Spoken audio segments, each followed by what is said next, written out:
Hey everybody, I'm continuing my playlist on the new supply. This is another video for you guys, but I want to talk more specifically to fathers.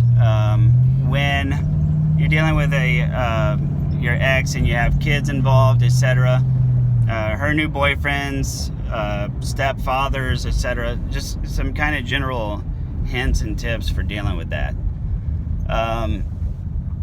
You may very well be in the case where she ends up marrying a new guy. Very often there's an issue of parental alienation. There's a whole lot of toxicity. There's drama that goes back and forth.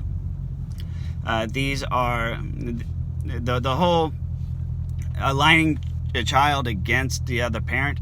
That is something that is exclusive to narcissism. You can take it as diagnostic evidence now, and this is documented by Dr. Craig Childress, C.A. Childress, in his books. He has a series of books called Family Foundations, and in this he does symposiums all over the U.S. and other countries now, I think, where he's dissected the effects of narcissistic parenting on children and made it. He's made all of the connections to clinical psychology and put books about it. Or written books about it. If you're in a divorce and remarriage situation, or even just a divorce situation and a parenting situation, the pathology of parental alienation, where the narcissist views themselves as being the protective parent, the perfect parent. They label you as abusive, and they label their child as a victim. That unholy trinity is unique only. It is only unique to narcissistic and borderline parenting. No other disorders cause this trinity of schemas that they have in their head. Schemas is what they're called, where you have protective parent, abusive parent, victimized child, where the quote protective parent tries to align the child with them and turn the child against the other parent. So the presence of that kind of psychology and situation is diagnostic criteria for narcissistic parenting or borderline parenting. See, narcissism and borderline go hand in hand. They're closely related because they both originate from disorganized attachment style in childhood. So when you're co-parenting with them, this is what you need to know. First of all, the new supply is StepDad. Chances are he's a very nice guy, too nice, right? Because the situation speaks for itself. He's involved with a high conflict, high drama woman with a child from another man, and he's still like, I'm gonna put a ring on it, okay? Or he, like, that's usually the case. But the other kind is where he's just a total loser, piece of shit with major issues on his own, and she's with him because she can dominate him and control him, and that's their second preference to the super nice, happy wife, happy life, subscribing kind of goobery guy.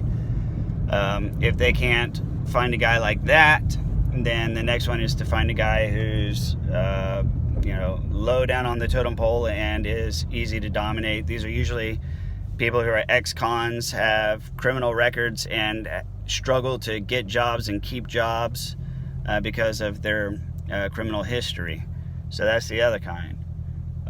Regardless, he's the new supply, and he's king dick of the house over there, but she runs shit, right? If you can ever talk to him face to face and just tell him, look, man, there'll be a lot less drama if you and I do the communicating. Like, I don't want drama. She is drama. You don't seem like drama. And you better hope that he's not drama, right? but do the communication through him. And just tell him, look, man, the more you tell her, the more drama she will create. That's not really what I'm looking for. You know, I'm looking after my kids. As long as you care about my kids and you do your best step parenting you can, I don't have a problem with you, right? If she makes you happy, she makes you happy. She didn't make me happy, obviously. So, if you can get your communications about the child going through somebody that is not her, that's ideal. The problem is going to be she's going to attack that immensely, because that is a huge loss of control for her. She can't control the dialogue. She can't control her new husband. She can't control you. It's a major loss of control for a communication to go through anybody else but her. But for any chance of sanity whatsoever, try to get it through somebody else.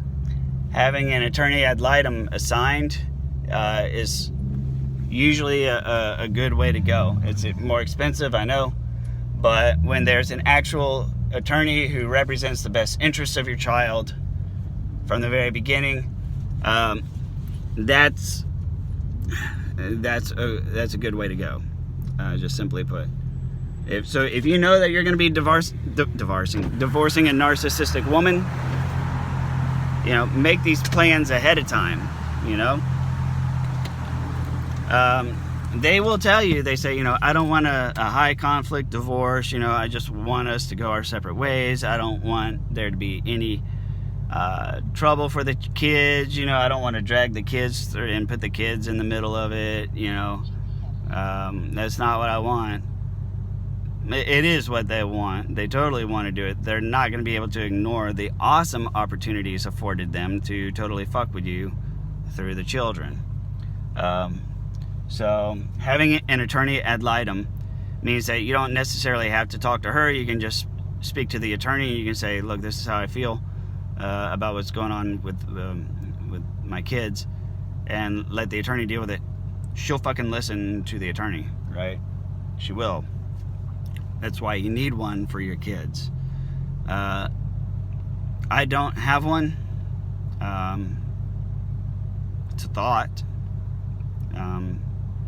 It's gonna be. It's you know it's on my list of things to do. Like if shit ever blows up and we got to go back to court and mediate and everything, you know, that's gonna be next on my list.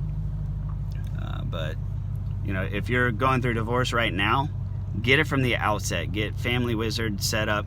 Get an attorney ad litem set up for your children. Trust me, that's what you're going to need. Things will go so much better for you. And then, like I said, do what you can to talk to this other guy. Let him actually know you, because then he's going to start seeing the hypocrisy and the double standards, and he's going to start seeing the truth for what it is. That shouldn't really be your motivation behind it. Your motivation needs to be, hey, you know what, like, let's just keep this low key. She's drama, you're not, I'm not. Just makes sense for us to do the talking, right? So if you can do it that way, go for it. If not, the ad litem is just the way to go from the beginning. So that's about all I got on it. Thank you very much. Please like, comment, or share, and I'll see you on the next video.